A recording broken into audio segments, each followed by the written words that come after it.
Welcome back. I'm still up at my parents' for the holidays, so I'm going to keep making gear videos up here.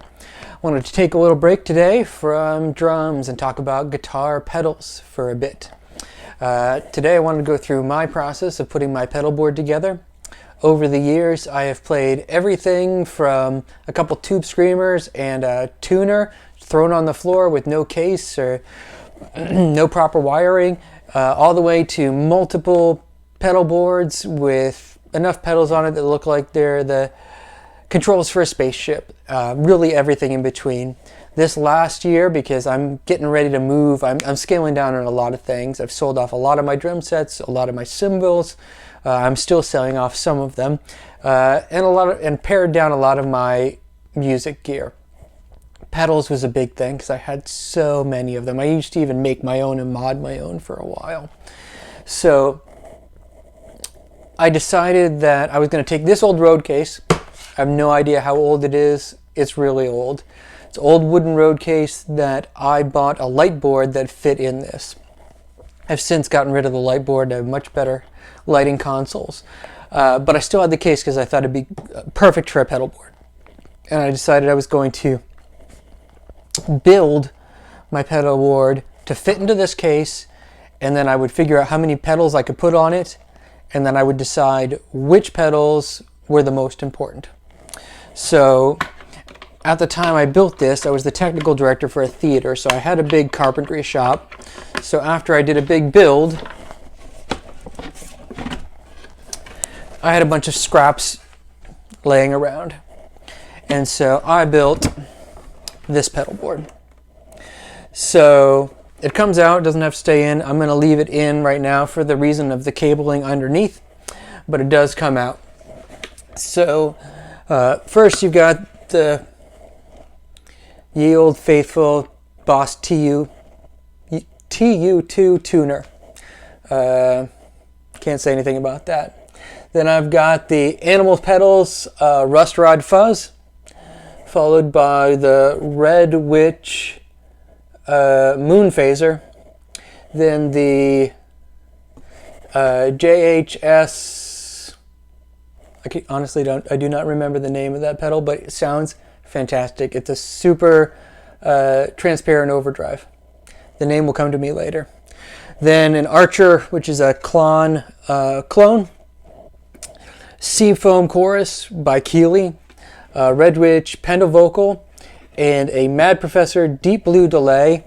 You can't really see that, but I actually don't think that one's legit. I got it in a trade, and I think it's a clone, but it sounds good, so I don't care. I've A-B'd it with a real Mad Professor. What tips me off is the power jack's on the wrong side, but either way, sounds good. I don't care. I'm not a stickler for that type of thing.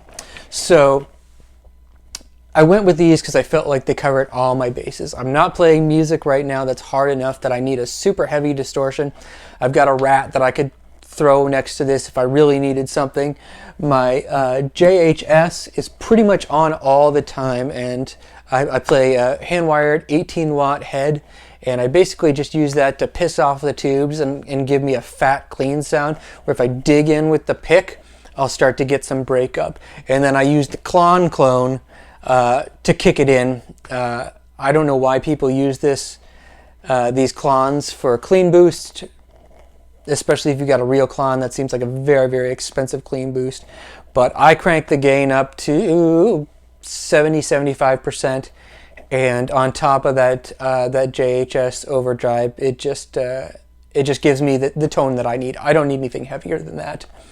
The Rust Rod Fuzz is very rarely used, but when I use it, it's awesome. I'm not a lead player, I'm a rhythm player, but that fuzz with the Mad Professor delay is the Comfortably Numb solo, basically. It gives you that really violin-like tone, lots of sustain. It just sounds great.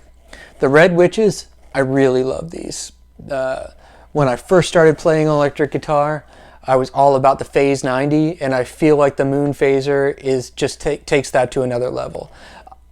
For the most part, I'm a set it and forget it guy. So all the modes, especially with the Pendovocal, they don't impress me. because I'm going to find a good tone and I'm going to leave it there. I'm not going to mess around with knobs.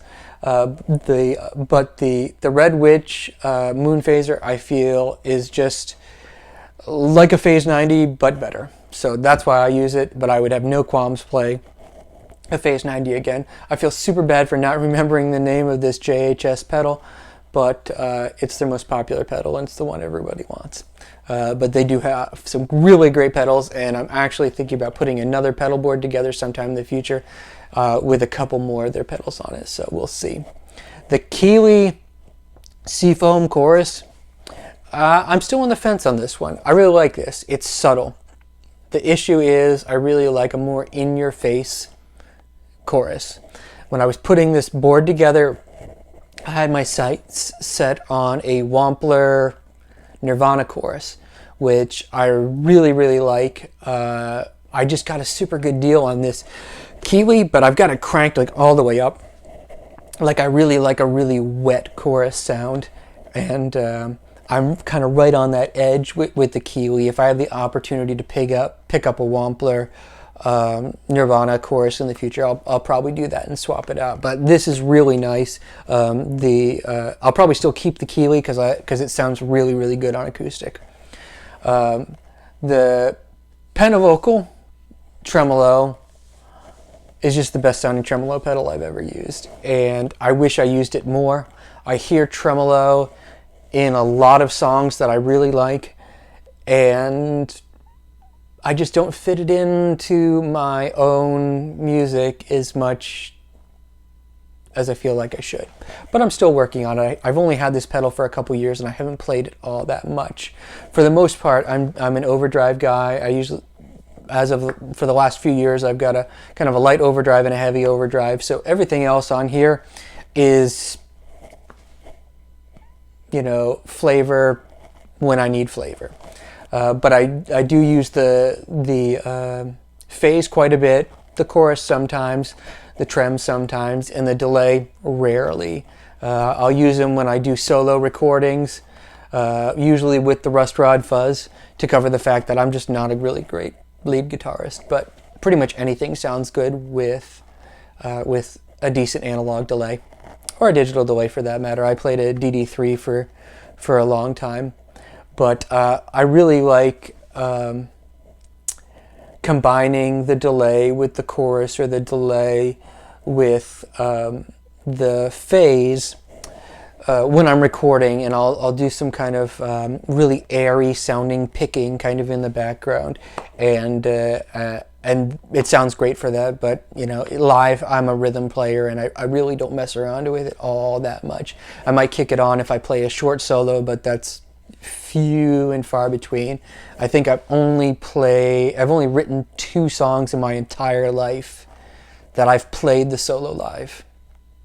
Every other one I've either had somebody else play the solo, because I usually play, when I play guitar, I usually play in a band with 2 guitarists, or I'll play it on the recording and have somebody else play it better live. Because, like I say, you know, I'm a singer-songwriter. It's all about the vocals for me. My guitar is a prop to get me through the song and through the vocals to get the emotion out that I'm looking for.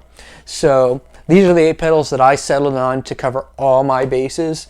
I've got the TU2 tuner, the Animal pedals, Rust Rod fuzz, the Red Witch Moon Phaser, the JHS something,